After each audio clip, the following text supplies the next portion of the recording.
want to tell you something I've never said out loud. Not to my best friend, not to my therapist, not even to myself, not properly, not with words that stay. I've been carrying this for 8 months now. 8 months of rehearsing how I would explain it, how I would frame it so it sounds like something other than what it is.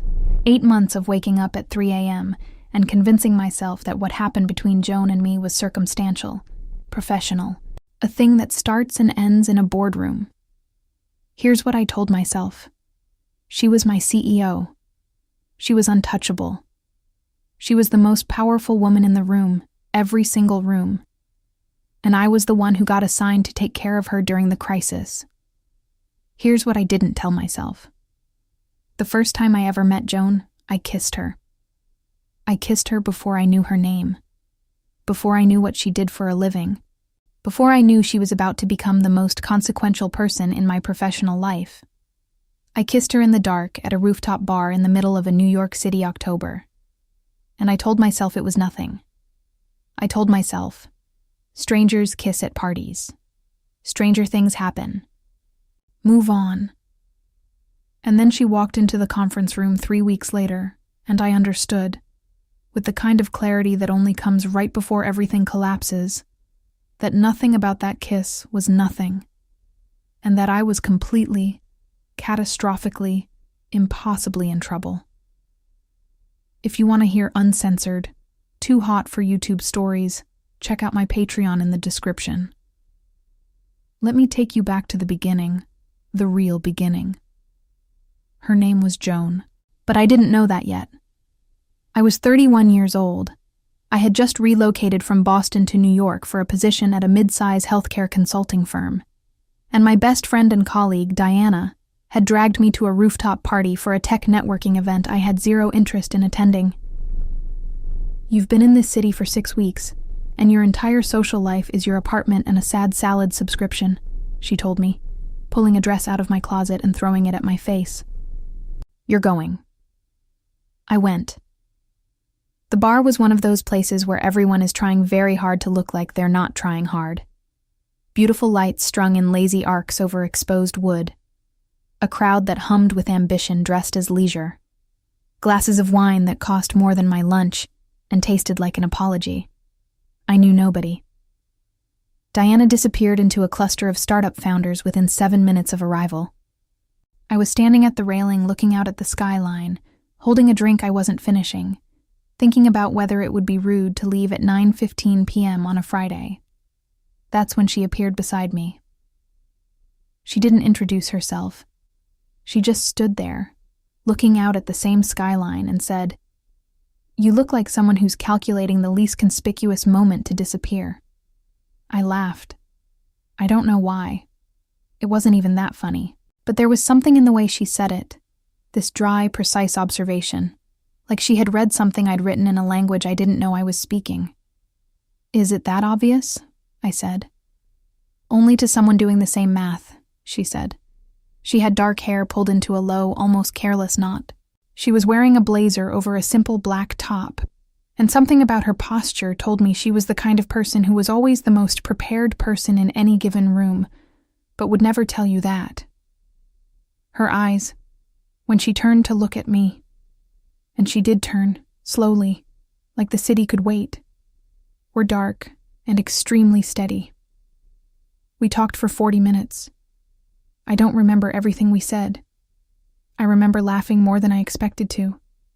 I remember she had this habit of tilting her head slightly to the right when she was listening, really listening, and it made me feel seen in a way I hadn't felt in a very long time. And then, at some point, the music got louder, and the bar got darker, and we were standing closer than strangers usually stand.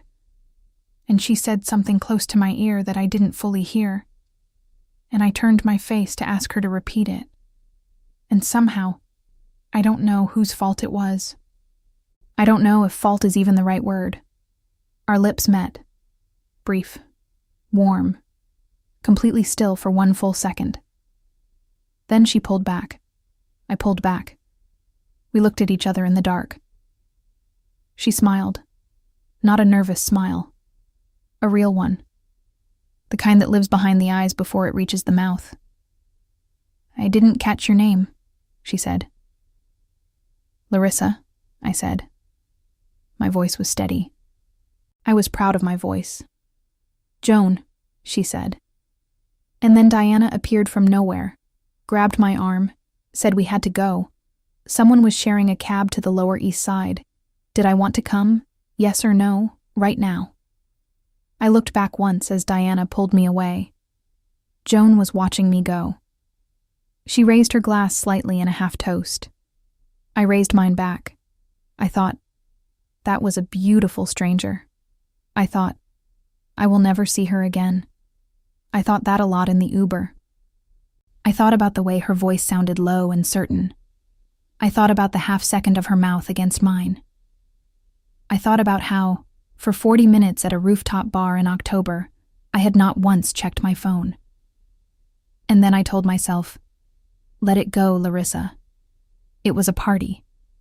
It was nothing. Move on. I moved on. For exactly 22 days. I was assigned to the Henderson account 3 weeks later. The Henderson Group was one of our firm's most significant clients, a healthcare technology company in the middle of a strategic restructuring. They had brought in a new executive leadership team, and our firm had been retained to consult on operational efficiency during the transition. My manager, Claire, called me into her office on a Tuesday morning.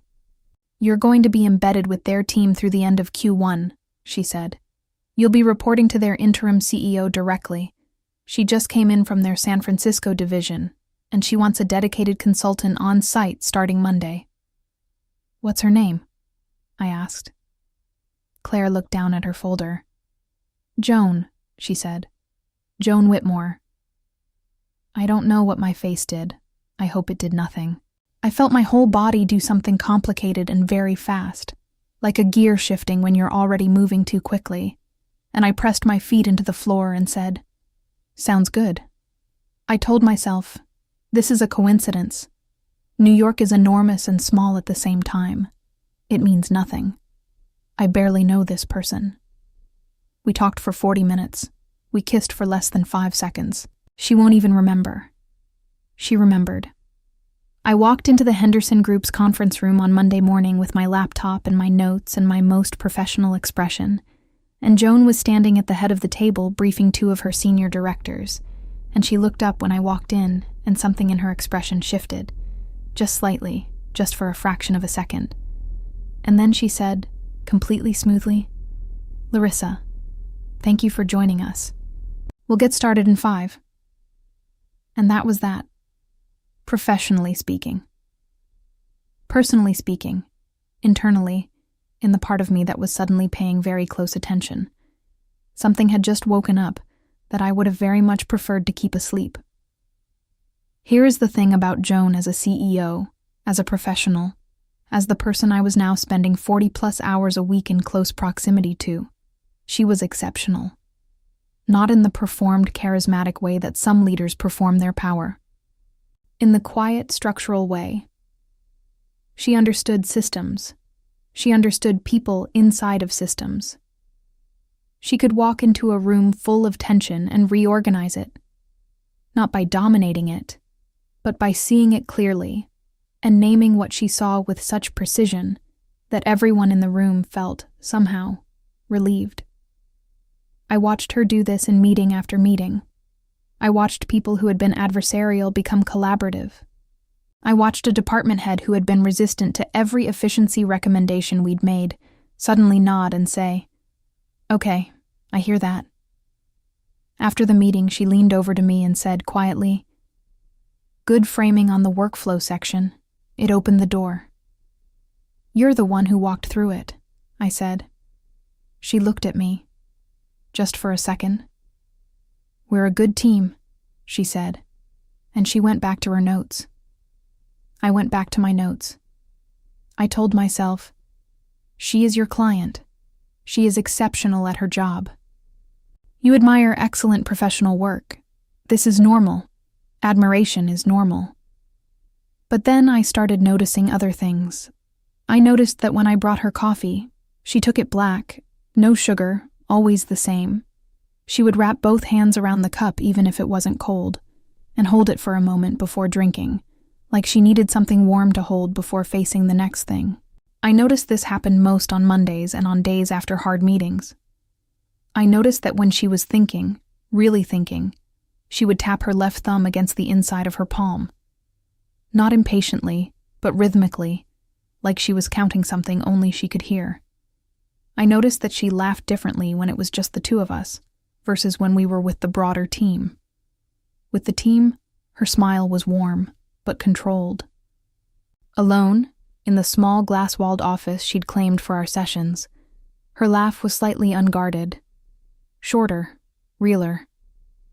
I noticed that she never asked about my personal life. Not intrusively, not awkwardly. She simply never crossed that line. And I started to understand, over weeks of proximity, that this wasn't coldness. It was a deliberate boundary. She was careful with me. She was careful about me. I told myself, she's professional. This is just professional. I told myself this with decreasing conviction as November turned into December. The night it got harder to lie to myself was a Wednesday. We had worked late, later than usual, most of the office emptied out, the city going dark outside the floor-to-ceiling windows. We were going over projections for the Q1 restructure, and at some point I leaned across the table to point at something in her spreadsheet, and she leaned in at the same time to see what I was pointing at, and we were suddenly very close together, our heads almost touching, and neither of us moved away. A full 3 seconds. Maybe 4. Then she said, "Third row from the bottom needs a revised input," and straightened up, and that was that. But my hand was slightly unsteady when I typed the note. I noticed that too. There's a particular kind of private suffering that happens when you're falling for someone you are not supposed to fall for. And the suffering is made worse by the fact that you can't tell anyone about it because naming it makes it real, and real makes it dangerous. I couldn't tell Diana. Diana would make it a thing, and a thing would mean consequences, professional and otherwise. I couldn't tell my therapist. My therapist would ask me what I was afraid of, and I wasn't ready for that answer.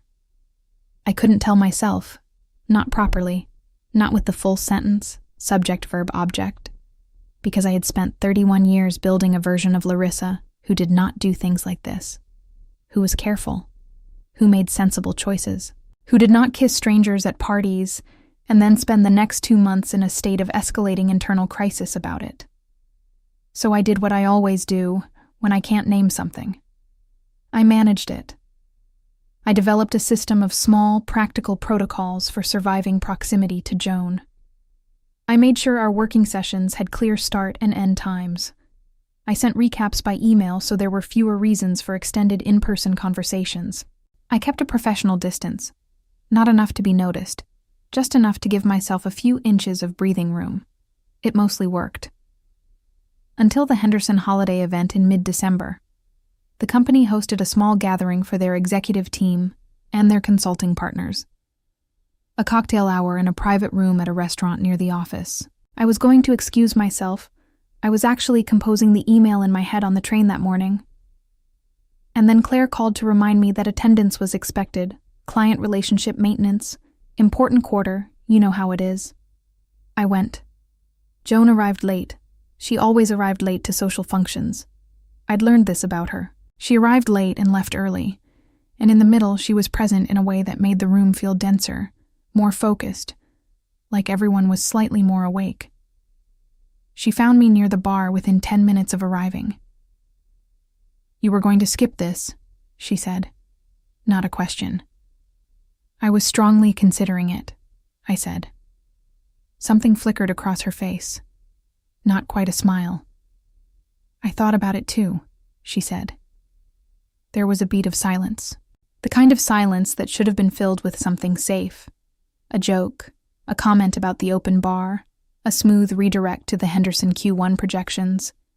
The kind of silence I had become expert at filling. I didn't fill it. She looked at me for a long moment. And then she said, carefully, the way she said things she had considered in advance, "You know, I've been trying to figure out what to do with the fact that I already knew you. My chest did something I couldn't categorize. Before this engagement, she said, I recognized you when you walked in, that first Monday. I recognized you too, I said. My voice was very even. I was still proud of my voice. That must have been strange, she said. It was, I said. Is, she said, quietly, like a correction. I looked at her. She looked at me. And then someone appeared to tell her she was needed for a brief toast, and she excused herself. And I spent the next 20 minutes standing near the window with my drink, not tasting it, thinking about that one word. Is, present tense. On the cab ride home, I told myself, she was making an observation. She was being precise. It doesn't mean what your body is trying to convince you it means. You are a professional. She is your client. She is the most senior person in the room. This is how it is, and this is how it stays. I said this very firmly, very clearly, like a directive. And then I lay awake until 2 a.m., thinking about the way she had said is, and the fact that she had thought about what to do with the fact that she already knew me, and I knew, with the terrible, specific knowing that has nothing to do with reason, that the system I'd built was not going to hold much longer. It didn't. The second week of January, we were deep into the restructure implementation. Long days. Sometimes the office would clear out and we'd still be there, the two of us, going over numbers and timelines and projections. And the silence between working sessions had started to feel different, less professional. More like the pauses in a conversation that someone is being careful not to finish. One Thursday evening, she closed her laptop and said, without looking up immediately, "Can I ask you something that isn't about the Henderson account?" I said yes. I should have said, let's call it a night. I'll see you tomorrow. I said yes. When you transferred to New York, she said, did you leave anything behind that mattered?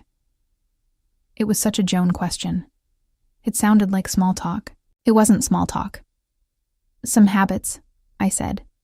A life that fit, but didn't feel right. She was quiet for a moment. I know that feeling, she said. Do you? I said. And I heard something in my own voice that I wasn't expecting. Something that wasn't quite professional. She looked at me then, and the look lasted long enough that I had to look away first.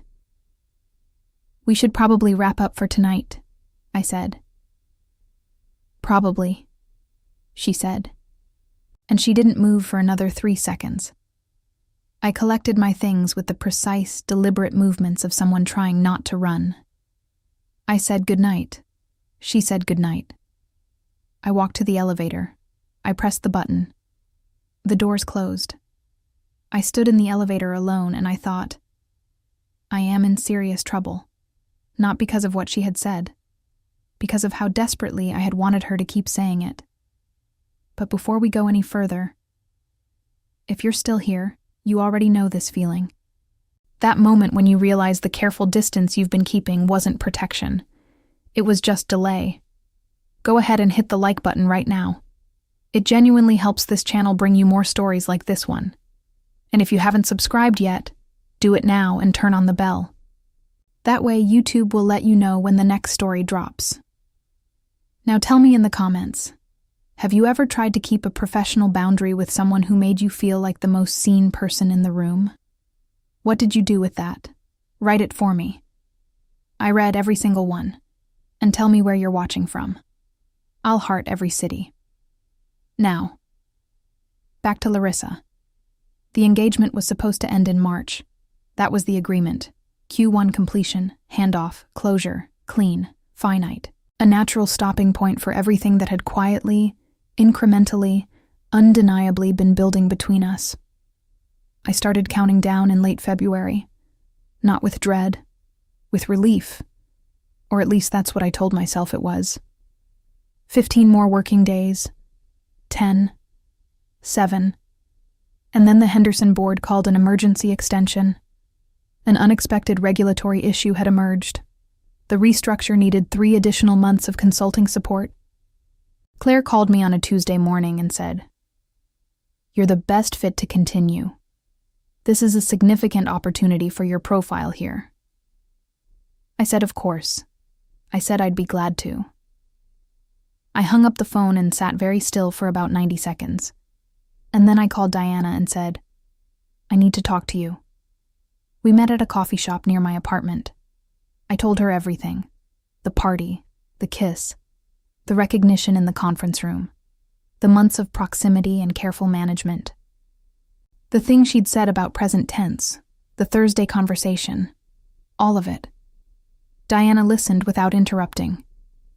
When I finished, she said, "You've been sitting on this since October?" "I've been managing it since October," I said. "Larissa," she said, "those are not the same thing." I looked at my coffee. "She's my client," I said. "I know," Diana said. "She's the CEO. She's above my entire reporting chain." "I know," she said. "There's no version of this that doesn't create a significant professional conflict." "I know," she said, a third time. "I know all of that. But I'm watching you tell me about someone, and I haven't seen you look like this about a person in... Actually, I'm not sure I've ever seen you look like this about a person, and I think you already know what that means." I didn't say anything. "You're not confused about what you feel," Diana said gently. "You're scared of what it costs." I drove home that night thinking about what she'd said. I walked through my apartment without turning on most of the lights. I stood at my kitchen window looking at the building across the street, and I let myself do the one thing I'd been refusing to do for 5 months. I let myself be honest. I had fallen for Joan. Not because she was powerful, not because she was brilliant, though she was both of those things, completely. Not because of a kiss at a party, though the memory of that had lived in me longer than I wanted to admit. I had fallen for her because of the way she held a warm coffee cup on hard mornings.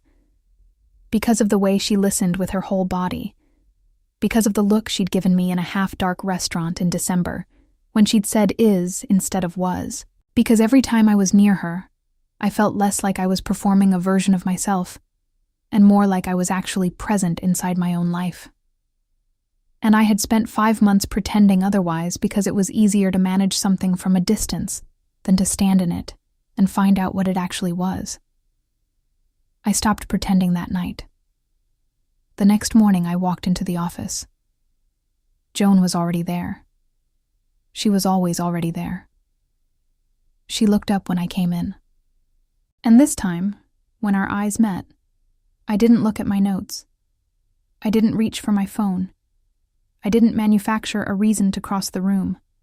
I just looked back at her, present, honest, terrified in a way that felt, for the first time, like the right kind of terror.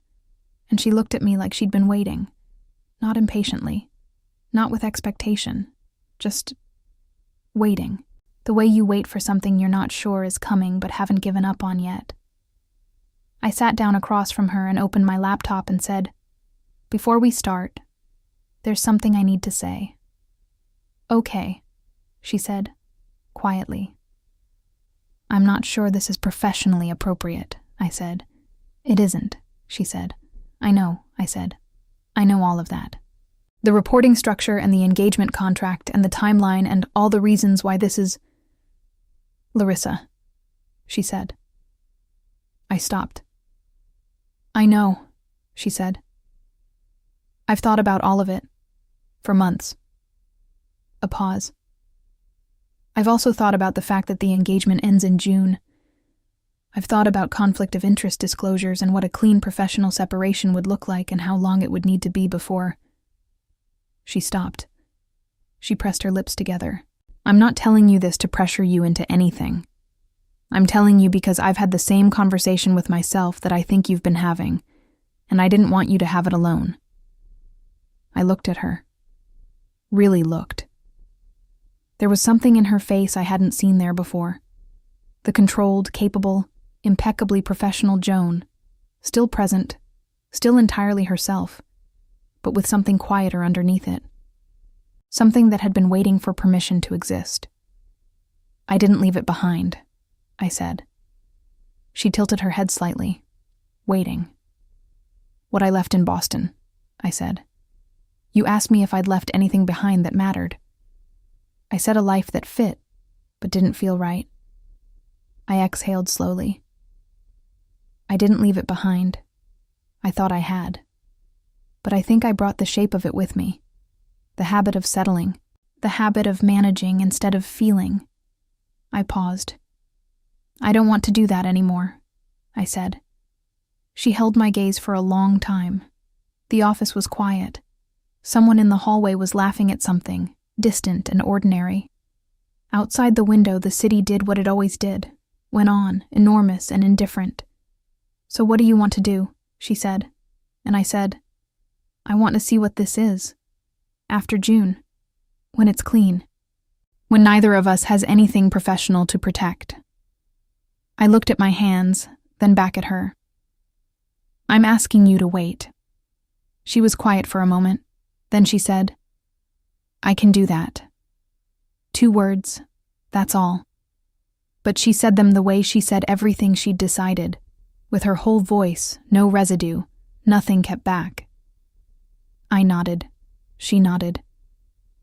We opened our laptops. We went back to work. And I felt something settle in my chest that I hadn't felt in a long time. Not happiness exactly. Not yet. But the particular, specific relief of having finally told the truth to someone who deserved to hear it. June came the way endings come when you've been both dreading them and needing them. Quickly, then all at once. The Henderson engagement closed on a Friday. The final presentation to the board went cleanly. There were handshakes and thank yous, and a brief, genuine celebration in the conference room with the team. Claire flew in from the firm's main office and called it an exceptional outcome. People took photos. Joan was composed and gracious and precise, the way she always was in rooms full of people watching her. She shook my hand at the end, firm and brief. "Excellent work," she said. "Thank you," I said. "It was a good collaboration." That was Friday. On Monday morning, I sent a formal notice to our firm's conflicts of interest coordinator, documenting that the Henderson engagement had concluded and that I would be pursuing a personal relationship with a former client. Diana had walked me through the process. It was straightforward as these things go. No violations. Clean timing. I pressed send and sat very still for about 60 seconds. Then I picked up my phone and typed a message to Joan. I said, "The engagement is officially closed. I sent the disclosure this morning." 3 minutes passed. Then her reply came. "I know. I was CC'd." I smiled at my phone in a way that felt completely unmanageable. Then, "Are you free Friday evening?" I said, "I am." She said, "There's a rooftop bar I've been thinking about." I read that message 3 times. I read it the way I'd read her emails during those months. Looking for tone, looking for meaning, looking for the thing underneath the words. And then I understood that she didn't mean the same bar. She meant the idea of it, the beginning. Starting there again, properly, with our names and no pretense, and nothing between us but the city and whatever was honest. I wrote back, "I'll be there." I showed up on Friday slightly early. The October cold had been replaced by June warmth. The lights were the same, those lazy arcs of warmth over exposed wood. The crowd was the same kind, ambition dressed as leisure, everyone trying not to try too hard. I stood at the railing and looked out at the skyline, and I thought about the version of me who had stood here 8 months ago, composing exit strategies, calculating disappearances. I heard her before I saw her. Not her voice, the quality of the air around her. The way a room slightly reorganizes itself when she enters. She came to stand beside me at the railing. Dark hair down this time, loose. Blazer still. She was never without the blazer. She looked at the skyline for a moment, then at me. "You're early," she said. "You're also early," I said. "I wanted to be here first," she said, "in case you needed someone to already be here." I felt the back of my throat do something complicated. "Joan," I said. "Larissa," she said. We looked at each other in the warm light, and I thought about all the things we hadn't said for 8 months. All the careful management and professional distance and deliberate silences. All the things I'd held behind my teeth and in my chest, and in the particular careful way I'd looked away from her when looking at her, felt like too much truth at once. And I thought, this is what it costs. Not this moment. This moment was warm and lit and easy. This moment was the reward. The cost had been the 8 months of carrying it alone. The 3 a.m. wakefulness. The coffee I'd brought her every morning knowing it was just coffee, knowing it was never just coffee. The elevator rides and the deliberate avoidance and the conversation with Diana in a coffee shop where I'd heard myself say the whole truth for the first time. That had been the cost, and it had been worth it. "We should start over," I said. "Properly." "Agreed," she said. "Hi," I said. "I'm Larissa. I'm terrible at parties, and I was absolutely calculating the earliest possible exit when you walked up to me the first time." Something moved across her face. That real laugh, the unguarded one, the one I'd cataloged during all those working sessions, the one I had thought I'd never get to hear again after June. "Hi," she said. "I'm Joan." I was also calculating the exit. "And then I saw you, and I stayed." I looked at her. She looked at me. The city went on behind us, enormous and continuous, entirely indifferent to the fact that something had just, quietly and completely, begun. I didn't kiss her that night. We talked for 2 hours at that railing, and then went to dinner at a place she'd been meaning to try, and sat there until the restaurant politely indicated it was closing. We walked 12 blocks before we got a cab. At the door of my building, she said goodnight and meant it. Clean, unhurried, nothing owed or rushed. She texted at midnight, "I've been thinking about what you said, about the life that fit but didn't feel right." I wrote back, "What about it?" She said, "I want to know what the one that feels right looks like. When you're ready to show me." I held my phone in the dark for a long time.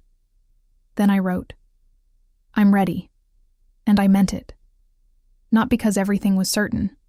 It wasn't. Not because there were no complications left. There were.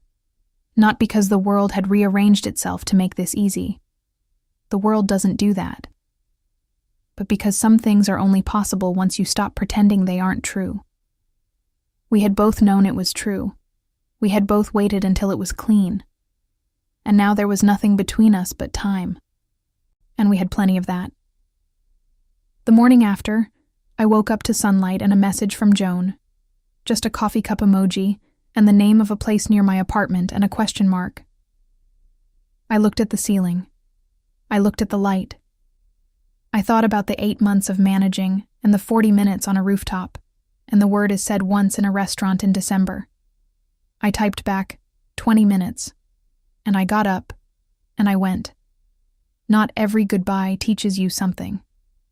But the ones you postpone for the right reasons, those ones change you. Joan and I didn't end when the contract did. We ended the distance instead. And it turned out that's where the real story was. If this story reached something in you, type "so did" in the comments. That's how I'll know you made it to the end with me. And if you want to keep going, the next story is already on your screen. A big hug from me. Until next time. If you want to hear uncensored, too hot for YouTube stories, check out my Patreon in the description.